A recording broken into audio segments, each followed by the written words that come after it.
तो कल हमने थोड़ा सा जेन एआई पढ़ा था, ट्रांसफॉर्मर्स देखे थे हमने देखा था सेंटीमेंट एनालिसिस कैसे करते हैं, और हमने एक टेक्स्ट जनरेशन किया था, इमोशन को डिटेक्ट करके टेक्स्ट जनरेशन भी करवाया था एआई से और मॉडल से, हगिंग फेस के बहुत सारे। तो आज हम एक अलग थोड़ा सा जा रहे हैं ताकि हम अपने कोड को दुनिया को दिखा सकें, यानी कि एंटायर कोड को हम अपने अवेलेबल कर सकते हैं वर्ल्ड को बाय बिल्डिंग एन एपीआई यानी बैकएंड बिल्ड करेंगे आज हम। तो एपीआई होती क्या है? तो जैसे कि एक रेस्टोरेंट का एग्जांपल लेते हैं। समझिए हम रेस्टोरेंट पे गए, हम एक क्लाइंट हैं, हमें ऑर्डर करना है फूड को, और किचन है हमारा सर्वर जहाँ पे खाना प्रिपेयर होगा। तो हम सीधे किचन में तो नहीं चले जाएंगे, हमें एक चाहिए होगा वेटर। तो वेटर क्या करेगा, हमारा रिक्वेस्ट, हमारा ऑर्डर किचन तक ले जाएगा और वापस लाएगा फूड या डेटा को हमारे पास वापस। तो वेटर क्या हो गया, यहाँ पे एक एपीआई हो गई, यानी कि एक एप्लीकेशन प्रोग्रामिंग इंटरफेस हो गया किचन और हमारे बीच। मिडिल मैन कह सकते हैं आप इसे, जैसे कि वेब ब्राउज़र होते हैं, स्ट्रीम डेटा ऐप होते हैं, ये सब रिक्वेस्ट करते हैं डेटा को सर्वर से। हमारे पाइथन स्क्रिप्ट होती है बैकएंड एपीआई, यानी जो कि सर्वर होता है। ठीक है, जो हम आज टूल यूज़ करने वाले हैं वेटर को बनाने के लिए पाइथन में, वो है फास्ट एपीआई। ये फेमस है क्योंकि ये फास्ट है और सबसे ज़रूरी इजी है बिगिनर्स के लिए। चलिए इसे इंस्टॉल करते हैं वीएस कोड में। सबसे पहले एक वर्चुअल एनवायरनमेंट बना लेते हैं ताकि हमारा सेपरेट रहे बाकी इंस्टॉलेशन से पाइथन की, ताकि डिपेंडेंसीज आपस में क्लैश ना करें। ठीक है, पाइथन -m एक वर्चुअल एनवायरनमेंट बनाने के लिए आपको ये कमांड लिखनी पड़ती है, .venv नाम की बना रहा हूँ वर्चुअल एनवायरनमेंट। ठीक, पाइथन एक्सटेंशन की वजह से यहाँ पे एक लोड हो रहा है।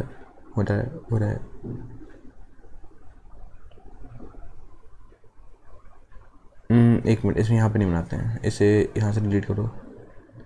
इसे हम अंदर बनाएंगे डेट के। ठीक है, इसे डेट के अंदर बनाते हैं। फिर से टर्मिनल खोल दीजिए नीचे से ड्रैग करके, और cd कर लीजिए आप डेट में। अब यहाँ पे बनाइए पाइथन -m .venv।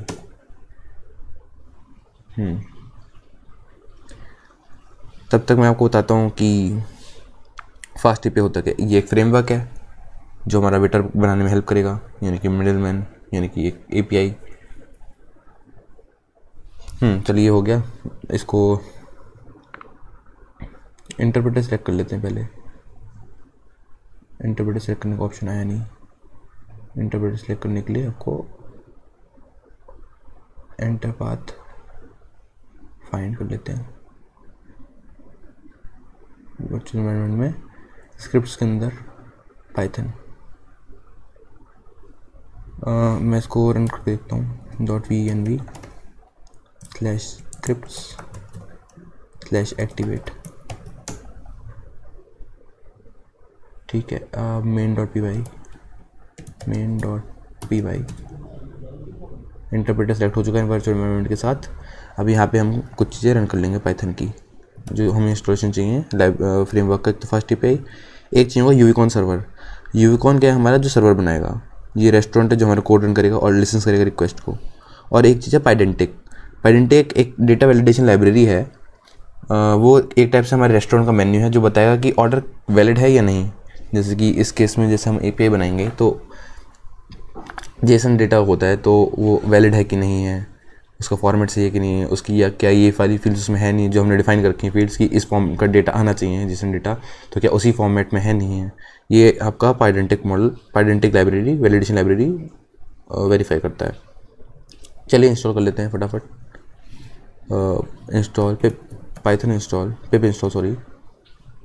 पिप इंस्टॉल फास्ट एपीआई यूविकॉन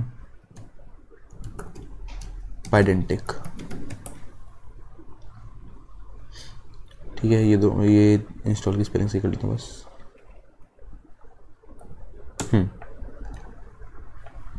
ये इंस्टॉल हो जाएगा।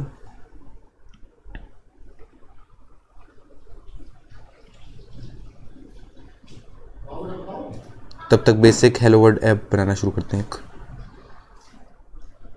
main.py में आपने खोल रखा है। तो सबसे पहले क्या क्या चाहिए हमें पहले इंपोर्ट करना पड़ेगा कुछ फ्रॉम, क्योंकि फास्ट एपीआई इंस्टॉल है तो उसे यूज़ करने के लिए इंपोर्ट भी करना पड़ेगा। Fast API from fast API import fast API, ठीक है। अब आप करेंगे ये एक भूल जाइए। तो फास्ट एपीआई क्लास होती है फास्ट एपीआई लाइब्रेरी की, जिसको हम यूज़ करेंगे अपनी एप्लीकेशन बिल्ड करने के लिए, ठीक है। इस लाइन का मतलब तो ये था। आप ये आपको ये खुद ही दिखा रहा है। तो ये क्या दिखा रहा है आपको, ये वाला लाइन क्या कर रहा है, ये वाली लाइन आपका कर रहा है एक ऑब्जेक्ट बना रहा है ऐप नाम का फास्ट एपीआई क्लास का, और ये इसके अंदर कुछ पास नहीं किया, यानी कंस्ट्रक्टर एम्प्टी कंस्ट्रक्टर को कुछ कॉल नहीं किया है। सिंपली एक ऑब्जेक्ट है जो कि हैंडल करे अपने एपीआई का लॉजिक। जैसे अब हमने अपना एक टाइप से वेटर को हायर कर लिया जो कि ऐप है हमारा। अब @ आपने कभी देखा नहीं होगा, ये क्या स्टेटमेंट लिखा है, हम आज से पहले तो वीडियो में किसी देखा नहीं है। तो ये एक डेकोरेटर होता है, @ जब भी लगा होता है तो डेकोरेटर होता है।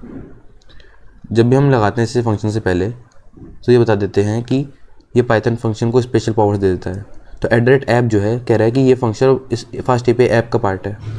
और .get क्या है, अब रिक्वेस्ट दो टाइप की होती हैं, .get, .post, डिलीट भी होती है, अपडेट भी होती है, पर मेनली गेट और पोस्ट का यूज़ करते हैं हम।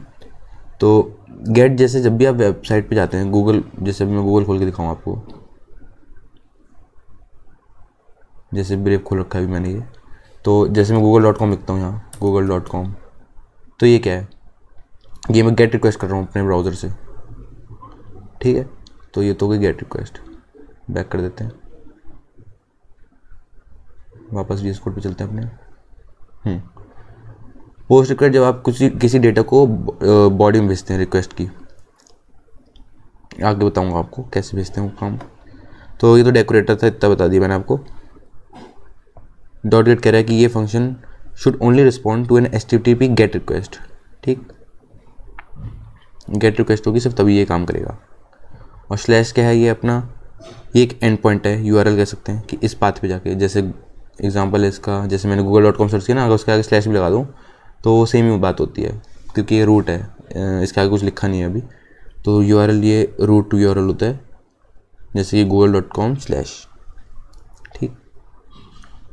चलिए इसका नाम हम अपने हिसाब से रख लेते हैं, कुछ एसिंक कभी यूज़ नहीं करते हैं, वैसे एसिंक्रोनस होती हैं चीज़ें, सिंक्रोनस और एसिंक्रोनस। अभी हमारा सिंक्रोनस बना लेते हैं, रीड रूट। ये क्या करिए, ये तो नॉर्मल हमारा फंक्शन है। जब ये फंक्शन लेकिन तभी चलेगा जब गेट रिक्वेस्ट आएगी, वो भी स्लैश पे, URL पे, एंड पॉइंट कहते हैं इसे। जब भी हमारा कोई विजिट करेगा तो उसे ये देखेगा। हम रिटर्न क्या करा रहे हैं, अब ये फंक्शन के अंदर का ये कॉल होगा तो उसे कुछ मैसेज भी तो दिखना चाहिए। तो हम ये सेंड बैक कर रहे हैं पाइथन डिक्शनरी को, ये एक डिक्शनरी है ना, तो ये ऑटोमेटिकली कन्वर्ट हो जाएगी जेसन में। तो ये जेसन क्या होता है, हमारा स्टैंडर्ड लैंग्वेज होती है सारी एपीआईज के तो कम्युनिकेट करने के लिए। तो रिटर्न करा देंगे हम मैसेज हेलो वर्ल्ड। तो ये हमारी पहली एपीआई बन चुकी है, हेलो वर्ल्ड, एक्सक्लेमेशन मार्क लगा के लिख देते हैं, this is your first API.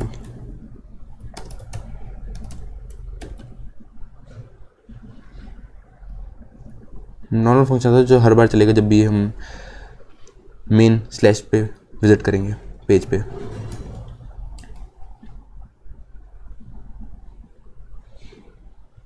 चलिए एक और बना लेते हैं, एक और, ताकि आपको अच्छे से फील आ जाए कि और कैसे वो हो सकता पाथ।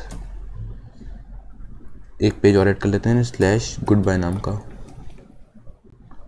ठीक है। अब इस पर हिट करेंगे तो क्या, डेफ चलाते हैं, say goodbye, read goodbye कह सकते हैं क्योंकि गेट में हमेशा रीड क्लिक करते हैं, ठीक है। अभी कोई पैरामीटर आर्गुमेंट नहीं है इसके अंदर। तो जब भी हम ये करेंगे तो क्या रिटर्न करेगा, ये रिटर्न कर देगा goodbye, see you on the day 9 of this course, ठीक। चलिए ऐसे रन कैसे करेंगे, सेव तो मैंने ऑटो सेव लगा रखा है VS कोड में, याद रखिएगा ऑटो सेव लगा रखा है, इसे ऑटोमेटिकली सेव हो जाता है। अब इसे रन करने के लिए देखिए क्या कौन सा कमांड लिखते हैं, टर्मिनल पे हैं हम, उसी डायरेक्टरी के अंदर है जहाँ पे ये अपना मेन है, डेट के अंदर जो मेन है अपना, उसी डायरेक्टरी के अंदर हूँ मैं।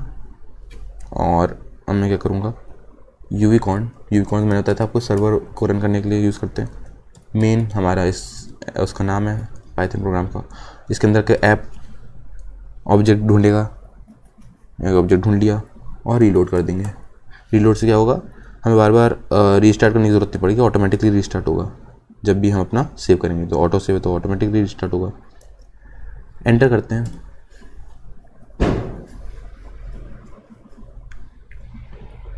अब इस वेब पेज पे जाते हैं, कॉपी करते हैं इसका लिंक, कोपायलट पे खुल गया ये, एक मिनट रुकिए, कॉपी करता हूँ मैं इसे।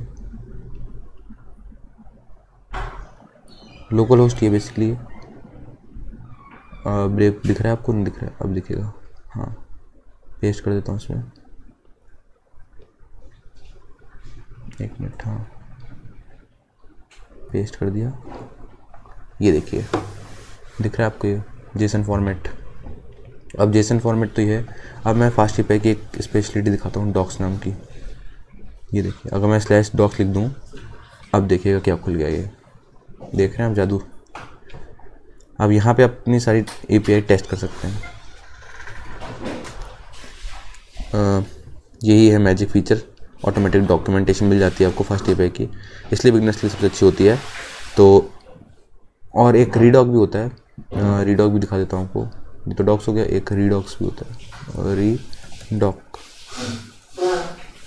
ये देखिए, ये और अच्छा है।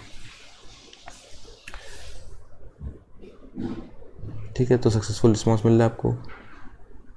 गेट पे क्या मिल रहा है आपको रिस्पॉन्स, देखिए गुड बाय पे क्या मिल रहा है। मैं तो डॉक्स यूज़ करता हूँ, डॉक्स दिखाता हूँ आपको। ये देखिए, इसको ट्राई करेंगे तो सक्सेसफुल रिस्पॉन्स मिलेगा, 200 मिला। और hello world this is the first API. ऐसी गुड बाय भी ट्राई कर सकते हैं। गुड बाय पे क्लिक करके क्या आएगा, ट्राइट आउट करेंगे, एग्जीक्यूट करेंगे, तो यहाँ पे goodbye world, see on the day 9, 200 मिला, सक्सेस। ठीक, अब थोड़ा सा आगे चलते हैं।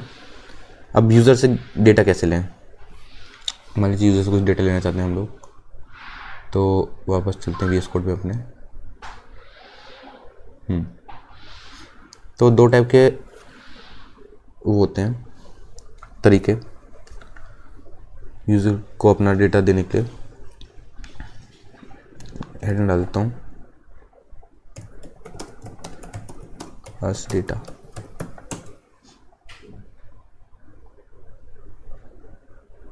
यूआरएल में यूज़र का भी कुछ इनपुट आएगा अब, जैसे कि पहला तरीका है path parameters.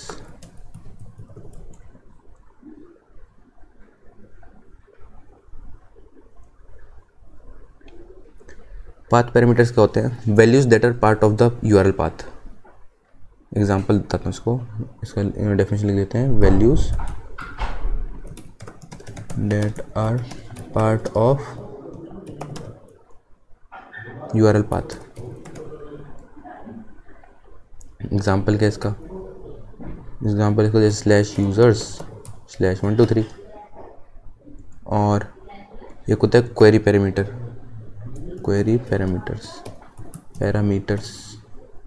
Values data are part of URL. जैसे कि इसमें लिख सकते हैं, इसको याद रखने के लिए कि की वैल्यू पेयर्स होते हैं, की value pair at the end of URL. Example जैसे कि क्वेश्चन मार्क के बाद लिखने से, जैसे रोल इक्वल्स टू एडमिन, इस टाइप से कुछ लिखा होगा, की और वैल्यू पेयर होगा। ठीक, तो क्वेश्चन थ्योरी से नहीं, प्रैक्टिकल समझते हैं क्या है ये।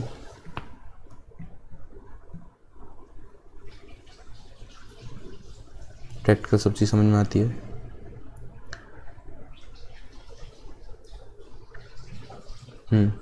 तो सबसे पहले पाथ पैरामीटर्स बनाते हैं। Number 1 path parameters,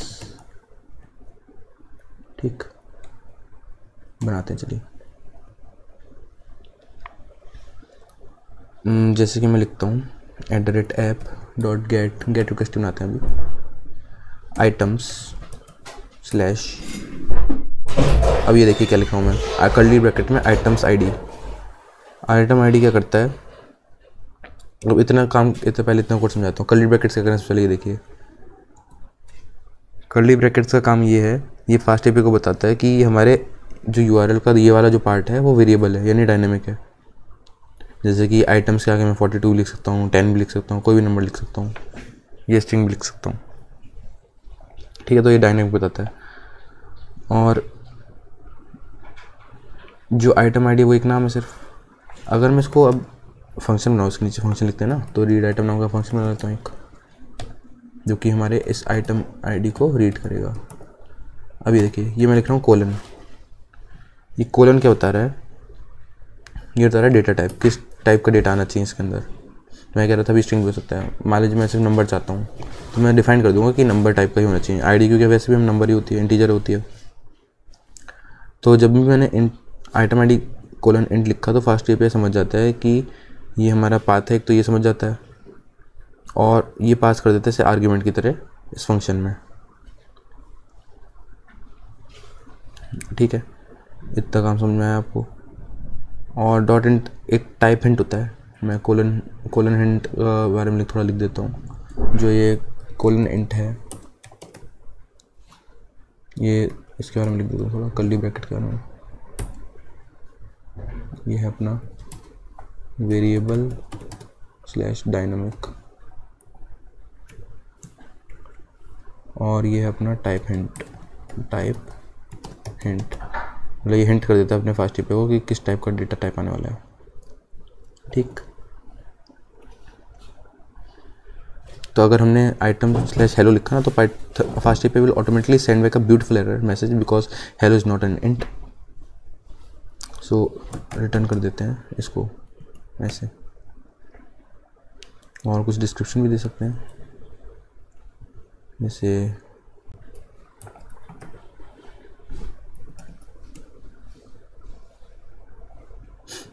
the item number, this is the item number. एक आपको एफ स्ट्रिंग बना के दिखाता हूँ कैसे यूज़ कर सकते हैं, ठीक। ये बन गया एक राउट, बन गया एक ये।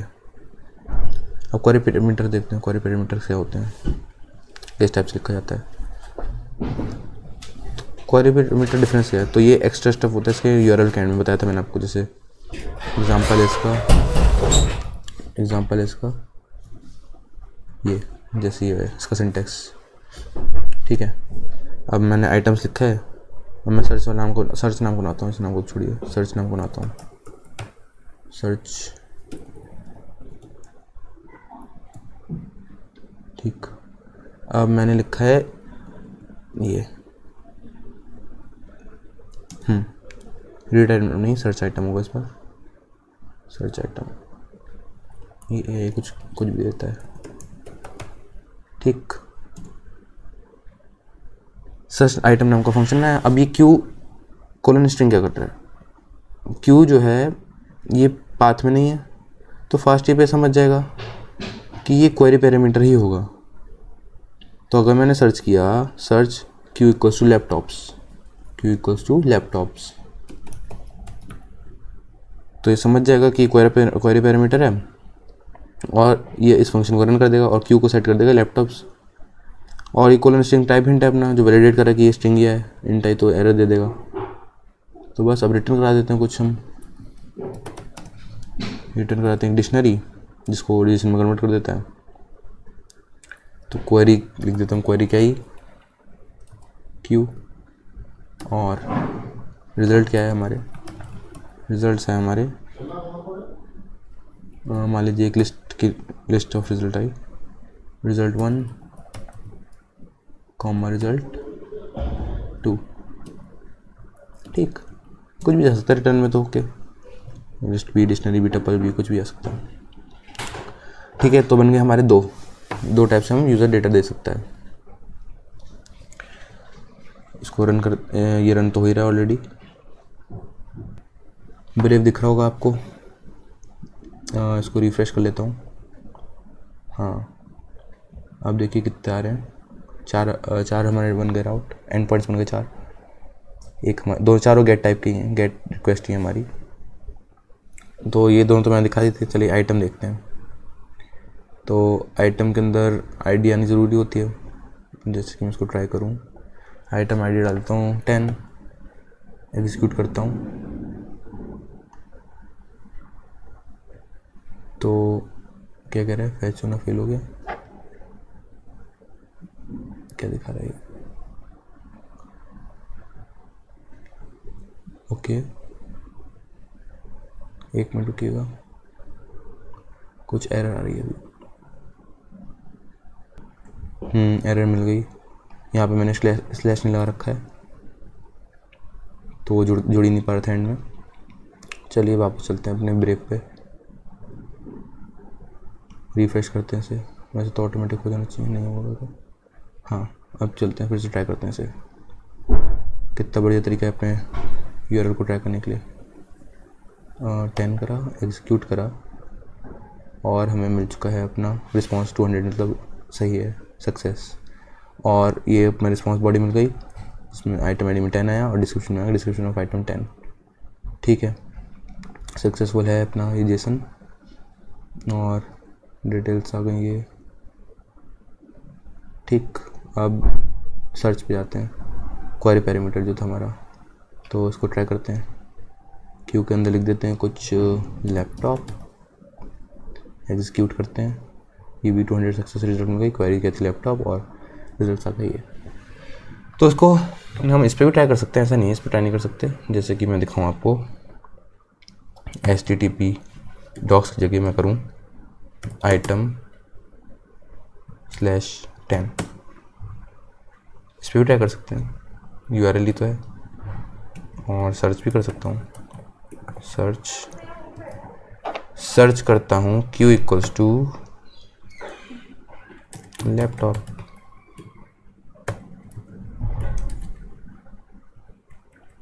ऐसे करता हूँ, देखते क्या आता है। नॉट फाउंड आया, क्वेश्चन मार्क लगाना भूल गया। Q = laptop. देखिए आ गया। तो इस तरीके से आपका इतना काम तो हो गया। होप आपको समझ में आएगा ये काम। चलते हैं वापस VS कोड की तरफ और बढ़ते हैं आगे। एक छोटा सा जेसन को हैंडल करने वाला प्रोजेक्ट देख लेते हैं फाइडेंटिक के साथ। ठीक है, तो एक यहाँ पे एक और बना लेता हूँ। इसको कमेंट कर देता हूँ, सब ऊपर वाले को कमेंट कर दूँ क्या? हाँ, कमेंट ही कर देता हूँ। ये कमेंट कर दिया। अब आगे शुरू करते हैं। पहले फास्ट API बना लेते हैं। Import fast API from fast API import fast API। App बना लिया। और भी चीज़ें इंपोर्ट करनी है इसमें हमें फास्ट API फ्रेमवर्क के अलावा भी। जैसे पाइडेंटिक चाहिए, उसका बेस मॉडल चाहिए। एक पाइडेंटिक के अंदर एक बेस मॉडल नाम की क्लास है, वो चाहिए हमें। ठीक है, और फ्रॉम टाइपिंग से हमें चाहिए, टाइपिंग लाइब्रेरी से, टाइपिंग मॉड्यूल से चाहिए हमें इंपोर्ट ऑप्शनल फील्ड, ऑप्शनल। ठीक, ये चाहिए हमें। ये क्या करता है ऑप्शनल, बताऊंगा आगे। वैसे ऑप्शनल फील्ड प्रोवाइड करता है कि हाँ कि ज़रूरी नहीं है फील्ड्स ये टाइप करना, उसको नन छोड़ सकते हैं। स्ट्रिंग भी मतलब कंपलसरी भी नहीं है, मतलब डेटा टाइप भी दे दोगे और अगर नहीं भी दिया तो चल जाएगा, नन से उसको डिफ़ॉल्ट कर देगा वो। तो ये अपना ऑप्शनल का काम। अब हमने ये तो देखा ही था। पाइडेंटिक क्या करता है, हमारे डेटा को डिफाइन करता है, हमारा स्कीमा बताता है। तो सबसे पहले वही काम कर लेते हैं, अपने डेटा का स्कीमा बता देते हैं, डेटा की शेप बता देते हैं कि कैसा आना चाहिए डेटा। और हम इसे क्लास की तरह बनाएंगे। क्यों? क्योंकि हम बताना चाह रहे हैं कि स्कीमा, ये सेट ऑफ रूल्स जो है हमारा फास्ट API बताएगा कि एनी डेटा जो भी हम आइटम में जो डेटा आएगा वो इसकी तरह दिखना चाहिए। और ये बेस मॉडल से इनहेरिट करेगा। मैं दिखाता हूँ कैसे। क्लास हमने सीखा था, मैंने आपको इनहेरिटेंस नहीं बताया था ऑब्जेक्ट ओरिएंटेड प्रोग्रामिंग में, पर यहाँ बता दे रहा हूँ कि जब भी ब्रैकेट के अंदर बेस मॉडल लिखते हैं इसका मतलब होता है कि ये इनहेरिट कर रहा है अपनी बेस मॉडल को। बेस मॉडल हमने कॉल कर ली थी, इंपोर्ट कर ली थी, उसके कुछ फीचर्स, उसके कुछ फंक्शन, उसके मेथड्स, उसके एट्रीब्यूट्स ये इनहेरिट कर रहा होगा। ठीक है, जो भी पब्लिक एट्रीब्यूट्स होंगे वो सब इनहेरिट कर रहा होगा। ओके, इसको याद कर लीजिए तो ज़्यादा अच्छा है। मैं कभी आपको आगे बता दूंगा किसी वीडियो बना के डिटेल में ऑब्जेक्ट ओरिएंटेड इनहेरिटेंस वाले टॉपिक के साथ। अब नेम है हमारा ये,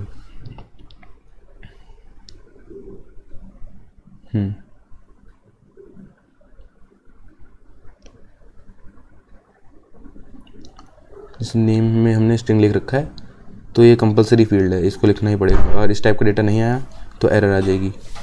और इसी टाइप से प्राइस को फ्लोट रखा हुआ है हमने, ये भी कंपलसरी डेटा है, ये आना चाहिए इस फॉर्म में। और तो ये रिक्वायर्ड फील्ड्स हो गई, ये दोनों तो रिक्वायर्ड फील्ड्स हो गई, ये और ये प्राइस और नेम। और ऑप्शनल फील्ड्स क्या क्या हमारे पास, एक तो डिस्क्रिप्शन ले लिया हमने, इसको डालना ज़रूरी नहीं है, चाहे तो छोड़ भी सकते हैं। डालेंगे तो स्ट्रिंग टाइप का होना चाहिए, नहीं डालेंगे तो बाय डिफ़ॉल्ट नन हो जाएगा। ऐसे ही हम एक टेक्स्ट नहीं कुछ और ले लेते हैं, इज ऑफर ले लेते हैं, बूलियन ले लेते हैं, एक ऑप्शनल बूल नन। ठीक, ये बूलियन टाइप का हो गया इसी तरीके से। तो ये आपका डिफाइन हो गया schema, structure, set of rules, जिस टाइप से आपका डेटा आना चाहिए। जेसन डेटा आएगा ना, हमेशा रिक्वेस्ट में जेसन डेटा आएगा, क्योंकि मैंने बताया था कि ऑल वर्ल्ड यही जेसन डेटा ही चलता है वेब डेवलपमेंट में। तो रिक्वेस्ट बॉडी के अंदर अब फास्ट एपीआई बना लेते हैं। ये अब इसके अंदर हमने कोई कुछ लिखा नहीं था, आप कुछ लिख भी सकते हैं चाहे तो, टाइटल दे सकते हैं, डिस्क्रिप्शन दे सकते हैं, वर्जन दे सकते हैं, यूआरएल दे सकते हैं, ओपन एपीआई डॉट जेसन, ये छोड़िए, ये देते हैं वर्जन 0.001। ठीक, ये डिस्क्रिप्शन दे देंगे, यहाँ पे टाइटल दे सकते हैं fast API tutorial. Okay, day कौन सा है अपना 8।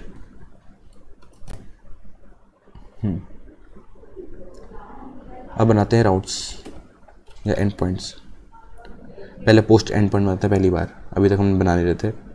पोस्ट किस काम आता है, अब हम चाहते हैं कि हम एक डेटा सेंड करें, पोस्ट करें, यूज़र एक डेटा पोस्ट करे हमें, यानी बैकएंड को।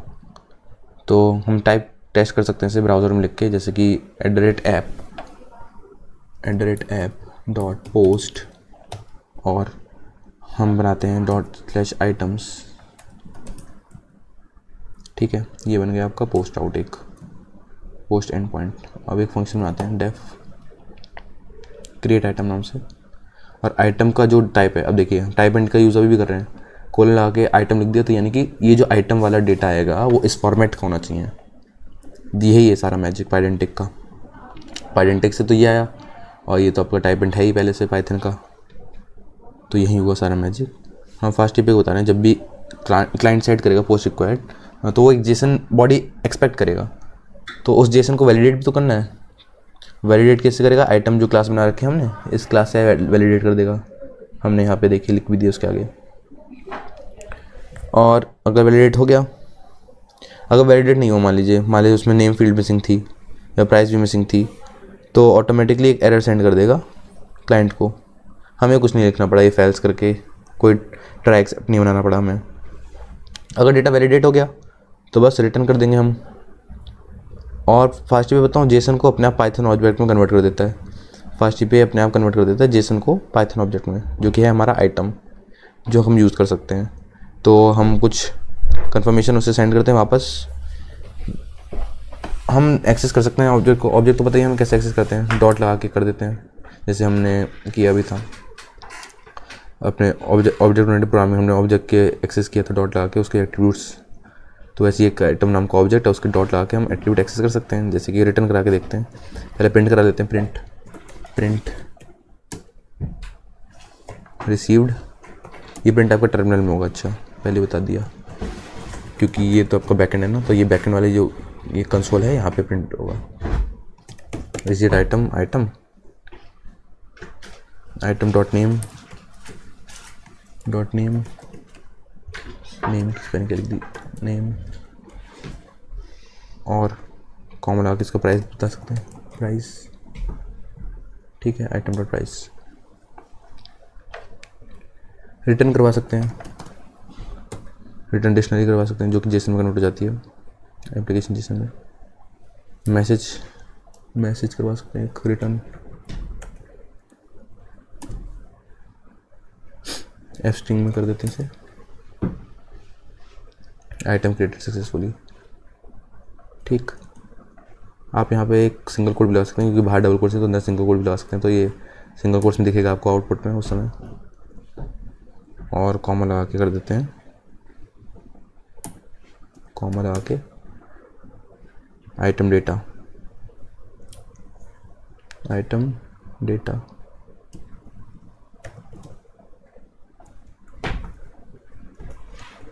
आइटम डेटा कर देते हैं, आइटम पूरा।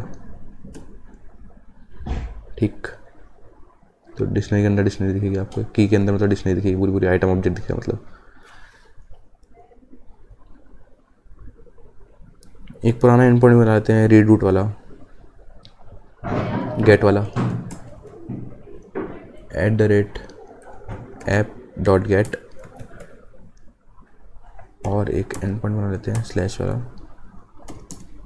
रूट एंड पॉइंट तो होने चाहिए हमेशा।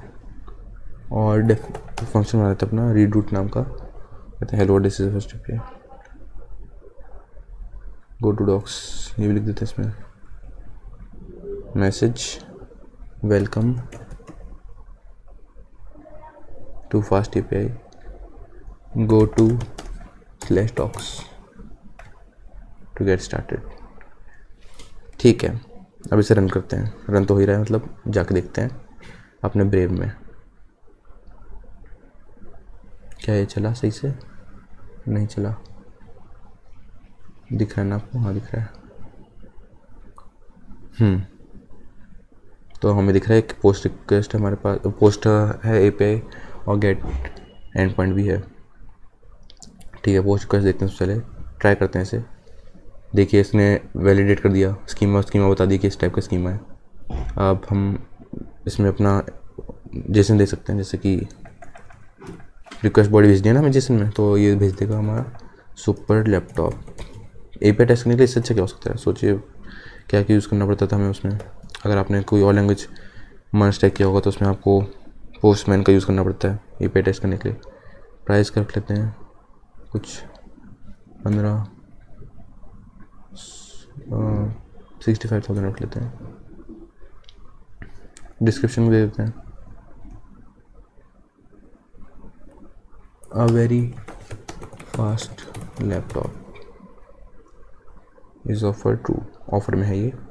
एग्जीक्यूट कर देते हैं। सक्सेसफुल रिस्पॉन्स मिला। देखिए मैसेज क्या है कि item super laptop was created successfully, और सुपर लैपटॉप यहाँ गया। और मैंने आपको बताया था कि कुछ प्रिंट भी करवा रहे हैं हम। ये देखिए प्रिंट करवा दिया, रिसीव्ड आइटम सुपर लैपटॉप। ये आपको फ्रंट एंड से बैक एंड में मिल गया, ये आपको कंफर्मेशन मिल गया। और फ्रंट एंड तो है नहीं, तो एपीआई हमने ऐसी रिक्वेस्ट मतलब एपीआई टेस्ट करने के तो हमने डॉक्स का यूज़ कर लिया, वरना ये फ्रंट एंड से आ रहा होता है डेटा जेसन बॉडी के थ्रू। ठीक है, इतना आपने कर दिया। अब आगे बढ़ते हैं। अब जैसे कि अभी तो सक्सेस आ गई, मैंने कहा था कि ये वैलिडेट करता है स्कीमा, कैसे करता है? अगर मैं ये ना डालूँ इसमें, ये ना डालूँ, सोचिए नेम ना डालूँ तो कितनी एरर दे देगा ये प्यार से बहुत। ये देखिए एरर दे दी, अनप्रोसेसेबल कंटेंट, फील्ड मिसिंग कह रहा है। ठीक, तो ये है आपका कमाल इसका। और मैंने ऑप्शनल फील्ड बताई थी, ऑप्शनल फील्ड देखिएगा, ये दोनों ऑप्शनल फील्ड हैं, इन दोनों की ज़रूरत नहीं है। एग्जीक्यूट करता हूँ, देखिए रन हो गया सक्सेसफुली, बाय डिफॉल्ट नल आ गया। तो कॉन्ग्रेचुलेशंस, सीख लिया आपने एक प्रोफेशनल ग्रेड एपीआई बनाना। आपने सीखा एपीआई, फास्ट एपीआई, यूनिकॉर्न क्या होते हैं, आपने सीखा गेट एंड पॉइंट्स क्या होते हैं, फॉरवर्डिंग डेटा के लिए होते हैं गेट एंड पॉइंट्स। आपने सीखे पाथ कितने टाइप के होते हैं, पाथ पैरामीटर, क्वेरी पैरामीटर। आपने सीखा पोस्ट एंड पॉइंट्स कैसे बनाते हैं फॉर रिसीविंग डेटा। आपने सीखा आइडेंटिटी को कैसे यूज़ करते हैं, उसका बेस मॉडल कैसे यूज़ करते हैं, तो create automatic data validation for your API. तो मिलते हैं नेक्स्ट वीडियो में, ताकि हम इस एपीआई को एक रियल डेटाबेस से कनेक्ट कर सकें और अपने प्रोजेक्ट को थोड़ा बड़ा बना सकें। Thank you and good bye.